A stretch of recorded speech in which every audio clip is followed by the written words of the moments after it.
Hey y'all. Alrighty, so have you guys ever been to a party where a food fight is mandatory? I have. It's not as fun as you might think for somebody with autism with sensitivity issues around getting food on your face, on your hands, and everywhere, including the walls. It took a while for my mom to get the steak off the wall. She had to repaint the walls. Alright, so I'm Alexander, and I have autism. You may not know it because I come across as having more social skills than the average person with autism. And that is because of the wonderful people in my life that has helped me along the way. And you might think that it is teachers, ABA therapy staff, but it was really my friends, the peers in my life that helped me the most. And you guys, whether you know it or not, are all teachers for people with autism. We're very visual, and we look to people with for guidance and stuff. I just took out my earplugs because it's a lot quieter in here than I thought, so it's actually a little more autistically friendly, which is nice. Yes, you guys are the teachers as well. You guys teach how to hopefully behave appropriately, which I know that you guys being teenagers and us being human, that is not always what it is. So we of course have bad examples, but I like to say fun examples of teachers as well. My best friend, her name is Megan. We've been best friends for, now I calculated 21 years, which I now realize that I am super old, and it's kind of like, wow, you really are old, being 28. So most of my life was with her. She is basically my other half, my bestest friend in the whole world, but it did not start out that way. How I started out was a little hobby farm, and I'm talking a little hobby farm with just a dozen chickens and some bunnies. They were my best friends, the chickens. I would go in the pen with them, and they are very predictable. Chickens, if you are loud, they are loud. If you are quiet, they are quiet. If you feed them food, they will eat it. A lot like humans too, though. Where the kids, I lived across the street from an elementary school in Ucluelet, and I would watch the kids, and they're very unpredictable, because humans are unpredictable. They're not robots, which I would like to think that that would be a nice thing, but emotions and all of that stuff is just, that's not in robots. So it was really hard for me to figure out how to approach these creatures called humans, called children, because children are very unpredictable, and they are very loud and very non-autistically friendly. So going to school with basically your worst nightmare, unpredictable people, was a bit of trouble. But they were also my best teachers, because the chickens, you can only learn so much from chickens. And when you're a human, it's hard to walk like a chicken, you know? And it's hard to peck with your face on the ground, and it really looks awkward and not socially acceptable. And even I know that, and I'm autistic. So, what I learned is that these strange little children have the capability to sit and pay attention to this big adult that I had no idea what they were saying, because it was all about sharing and social and being nice and writing and touching paper. And fun fact about me, which is not so fun if you're me, is I have such a severe sensitivity to paper that I cannot touch paper without it feeling like I was on a hot burner. So if you could imagine having to touch a hot burner every day for 12 years, times 5, and then times 50 times a day, which I don't do math, so I have no idea what I just said. But having a best friend like Megan, and having the friends I do have, are really key for people with or without autism. I just say with autism because that's relevant to me. And by the way, you guys are a lot more stranger than you guys think that we're strange. We think your guys are just as strange. In a good way. We're all, we're all this. But you guys, I study you guys, it's like, why do you do that? Why do you do that? And I'll go, what's that face for? If I don't know you and you're making a face that, like a smile face, and I haven't seen your smile face, I'll go, what's that for? What's that face for? And sometimes they'll give me like a face of, what do you mean? And I go, well, what's that face for? So then it's this on of, what's that face for? And then as I get to know you, I say it less and less because I can remember what that face was for. How me and Megan met was actually funny, as she thought I was cool for some reason, and I say some reason because I really wasn't. If you would have saw me, you would have been like, wow, I would have made fun of him too. So she kept asking me because she wanted to come over, and I would go, no, you're not, don't come over.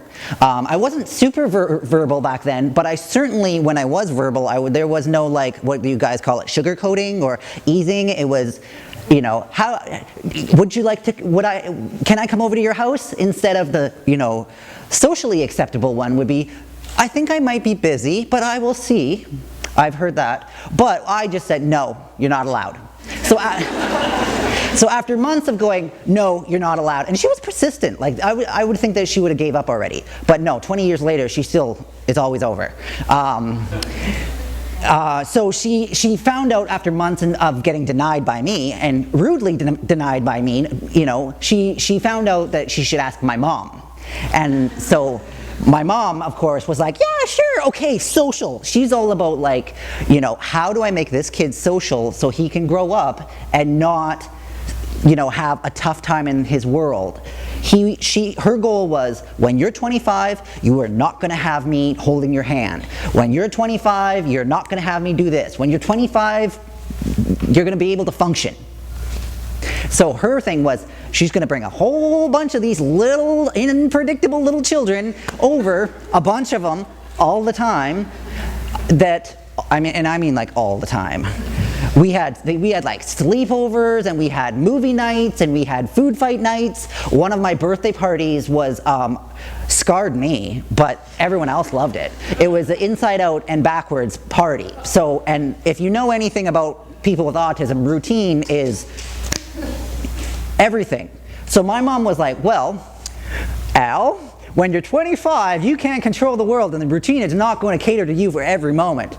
And I was like, being 6, yes it will. She was right.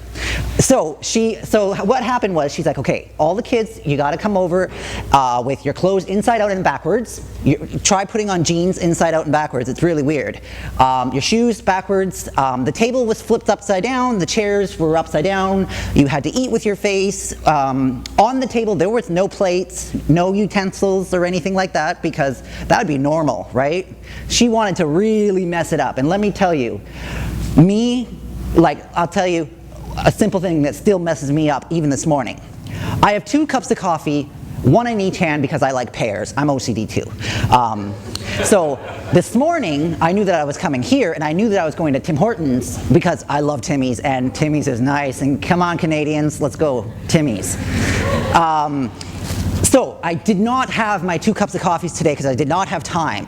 And let me tell you, it ruined my world. And let me tell you, the coffee I have is not that good. All I have is black coffee. It's really boring. And I have it in the same 2 Starbucks cups, reusable cups, double fist, one after the other. I open one. Okay, you guys don't need to know the rest. But anyways, routine is very important. So with this birthday party, she wanted to mess up that routine, so then when I am now 28, I can survive the little messed up of the 2 coffees that I did not have. So, but now, thanks to her, my dearest mother, she prepared me for little things like not having 2 cups of coffee in the morning as soon as you wake up. And believe me, it still kind of messes with me, but I've learned that that is okay. For you guys, I know that there is, obviously there is going to be a ton of people with autism in your schools, in your lives, maybe in your family, whether they're diagnosed or not. I have a best friend that is not clinically diagnosed, but she certainly has lots of autism. It's funny because it's like we're both very social, and she actually has like a normal job and she has a driver's license and all that weird normal stuff, and we talk about how the world, as we can both relate to our world, the autism world, and then the normal weird world, aka the socially acceptable world. And we talk about a lot of things of like, what it feels like to have autism, the sensitivities, how hard it is for us to get out of bed and do our routine, and then God forbid the routine is broken in the slightest. So as much as my mom tried to drill out routine is not everything, routine is a lot. And it's calming, it's soothing, it's predictable, it's like the chickens. I still love chickens. Yeah, so when you guys meet people with autism in the hallways and stuff like that, a little thing that you guys could do to make them feel a little more welcome, because it's a strange world. Picture, this is Earth and we're from Mars, like literally different planet, we don't know. We want to know, but we just don't know. And whether we're verbal or not, we always have questions in our head of why do people do that? Why do people do this? Why are people so able to just sit and pay attention to a speaker for 18 minutes? Why? Well, because it's socially acceptable and you came here and you paid and you all the social stuff, where we might go, why would you do that? Well, what you guys could do is, even in the hallways, is, oh, hi, how are you? And if they have a strange kind of question, like look to their face of, why did they just say hi to you? You could even simply go, I just wanted to say hi to make you feel included. Because that's really what we want. We really want to be included. We want to just be able to blend in. We may have, we may be all flappy. We may be moving all the time like me. I'm always moving. I actually got to have a circling session with the one in blue over there, and it was nice. She came into my world and we had a moment where we don't know each other, but we had that circling connection. And you guys can do that too. If you see somebody circling, circling, literally walking in circles. This red circle is perfect for walking in circles, let me tell you. If you join them, that is, and of course if they allow you to, because sometimes they'll be like, don't join my world, it's mine. Sometimes, but often or not, we are honored that you took that moment to join our world. You take that moment by walking in circles with me. To me, that shows you care enough to, 1, acknowledge that I'm doing something.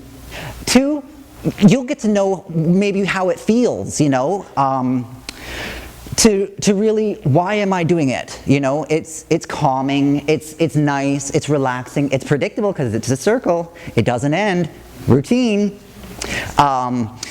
So when you see people in the halls and stuff like that, you never know. You could, I also have a friend, her name is Dale, and she came to my school in grade 9, and I was not popular back then. I was really not popular, awkward, very awkward. But she came from Megan's school and said, hey, there's this guy I know, his name is Alex. Why don't you say hi to him? He's pretty cool, he's weird, but he's pretty cool too. So she did. So she ended, and this is how we met, and this is how we became best friends of 10, 15 years, is that she just said hi to me. And it was so weird because no one said hi to me before, because no one really, I don't think it was that, well, I was really awkward, but it was, how do you approach somebody, autism or not? How do you make that connection with people? It's hard. And then with people with autism, a lot of times we won't respond back because, 1, we may not even have heard you because we're so pay attention to all of the stimuli. But also, we don't know what to say either.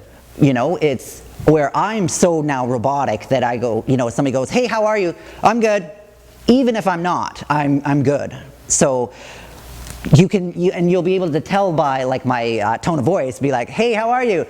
Good. Clearly I'm awesome. So, you know, you can go, oh, I hope you have a good day, you know, or something like that. So, and that was simply, and then when I started talking to Dale, I had a farm back then, and I had goats. And if you know anything about me, I love goats even more than I love my chickens.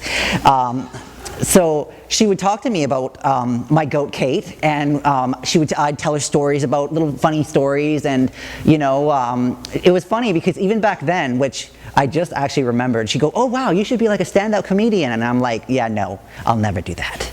And it's kind of funny now that I actually do it for a living, so that's pretty cool. But yeah, she and Megan, they would both come over, and they would both always come over, and then they'd bring their friends over, and by this time I was okay with people coming over. It's been like 10 years of constantly people coming over and playing with me, and I'd bring them on like trips, camping trips.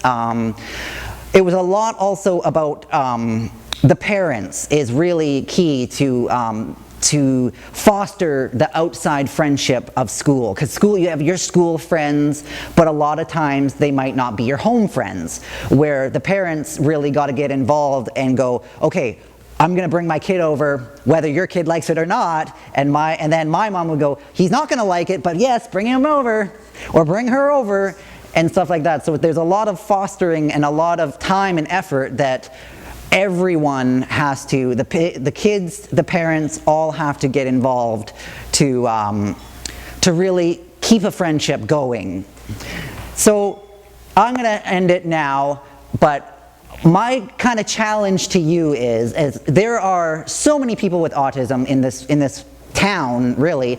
I want you guys to go home, and then when you see a person with autism, I want you to go and I want you to say hi to them. Simple, say hi to them. You never know, you might have a best friend of 20 years. Thank you.